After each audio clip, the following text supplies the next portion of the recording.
yang telah memberi nikmat kesehatan, memberi kita umur yang panjang sehingga kita bisa berkumpul kembali di aula ini dalam rangka pengembangan komunitas belajar di sekolah di SMA 11 Pindrang. Arahan sepatah kata dari Bapak Kepala Sekolah. Beliau adalah pengawas pembina SMA 11 Pindrang. Beliau tidak diragukan lagi keilmuannya tentang materi-materi yang diberikan, sehingga pantaslah kita berikan aplaus dan terima kasih kepada beliau karena hari ini meluangkan waktunya untuk sharing kepada kita semua. Assalamualaikum warahmatullahi wabarakatuh. Waalaikumsalam warahmatullahi wabarakatuh.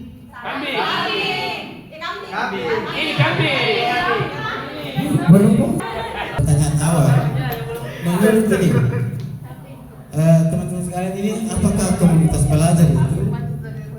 Kemudian apakah Bapak Ibu yakin komunitas belajar berdampak pada peningkatan kualitas? Dijawab dalam hati saja dulu. Nah, selanjutnya kita melihat apa itu komunitas belajar. Komunitas belajar itu ada di garis bawah di sini, sekelompok pendidik dan tenaga kependidikan yang belajar bersama. Di garis bawah ini belajar bersama, berkolaborasi, kemudian berkelanjutan dengan tujuan untuk meningkatkan kualitas pembelajaran sehingga berdampak pada hasil. Salah satu cara untuk meningkatkan kompetensi guru, ini kan banyak cara Pak untuk meningkatkan kompetensi guru. Ada IHT, melalui IHT, ada Kombel juga ini. Kita masih mengenal istilah komunitas praktisi, ya. Ini jadi ada peralihan dari komunitas praktisi ke komunitas belajar. Nah, komunitas belajar yang kita bicarakan hari ini yang pertama, komunitas belajar dalam sekolah. Siapa anggotanya ini? Kepala sekolah, pengawas sekolah, guru yang disepakati oleh anggota dalam sekolah. Komunitas inilah yang pertama yang perlu disepakati di sekolah adalah tim kecil dulu, penggerak komunitas. Kemudian komunitas antar sekolah. Ketika kita mau keluar sekolah, artinya kalau inilah yang muncul namanya MG, MP. Kemudian ada komunitas pelajar daring. Ini mungkin sudah terdaftar di PMM SMA 11. Baik, berikutnya, nah ini perpindahan komunitas praktisi ke komunitas belajar. Kan belum bisa mewadahi komunitas belajar. Maksudnya apa? Gurunya dulu, ya, gurunya. Kemudian berbicara bagaimana cara mengajar yang baik, bagaimana. Kalau di komunitas yang mempelajari bagaimana keadaan siswa, lalu kita treatmentnya di siswa dulu, perlakuannya. Kebalikan dari DPR, mengatasi ketimpangan cara mengajar guru tadi dengan komunitas, bahwa melalui komunitas kita bisa sharing, kita bisa berbagi bagaimana supaya siswa betul-betul terlibat dalam kegiatan pembelajaran kualitas. Komunitas belajar, komunitas kan sudah ada di sekolah ini, semestinya betul-betul bisa memberikan solusi terhadap bagaimana meningkatkan hasil belajarnya Pak Diryanto tadi. Mengedukasi anggota komunitas, mengumpulkan berbagai informasi, kemudian memfasilitasi, mendorong, mengintegrasikan. Lanjut, nah ini kalau berbicara komunitas belajar ini yang persyaratan utamanya kalau sebuah komunitas dalam sekolah itu pertama berfokus pada pembelajaran, yang kedua membudayakan kolaborasi, dan yang ketiga berorientasi pada hasil. Apapun namanya komunitas itu berfokus pada pembelajaran.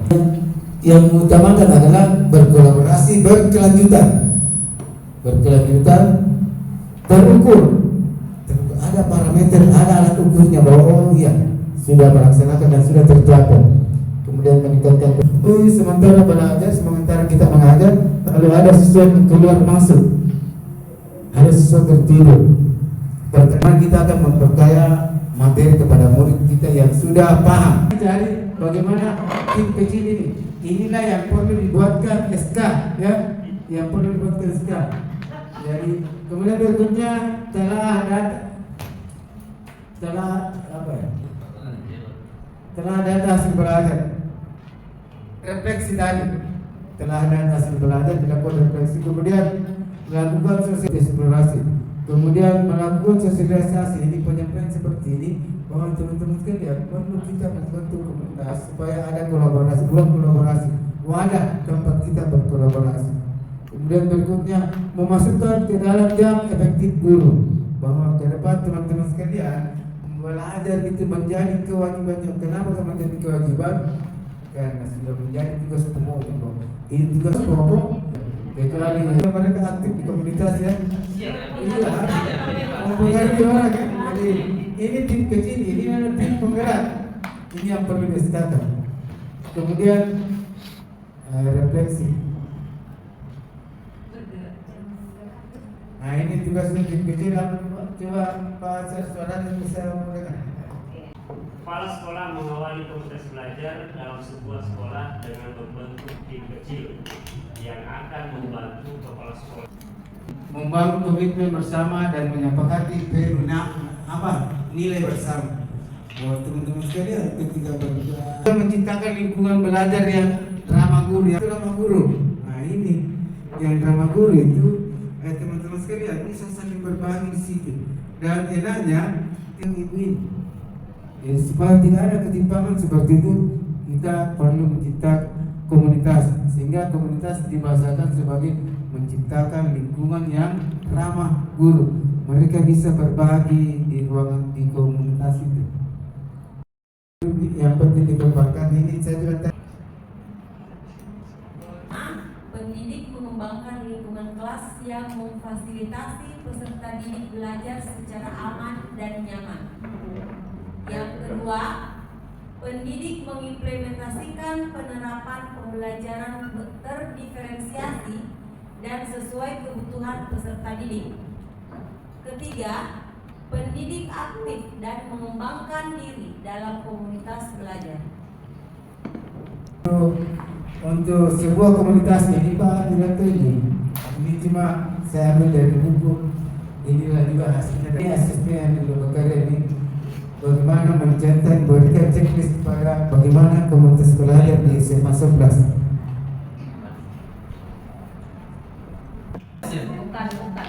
Bukan Diskonsepsi. atau bukan. Coba, karena saya punya di sini ya. Coba apa jawabannya? Ya. Komunitas belajar dalam sekolah wajib terdaftar di PMM. Tidak. Ya. Tidak wajib kan, jadi miskonsepsi. Ya, yang kedua, komunitas belajar wajib ada di sekolah. Ya. Ya. Ya.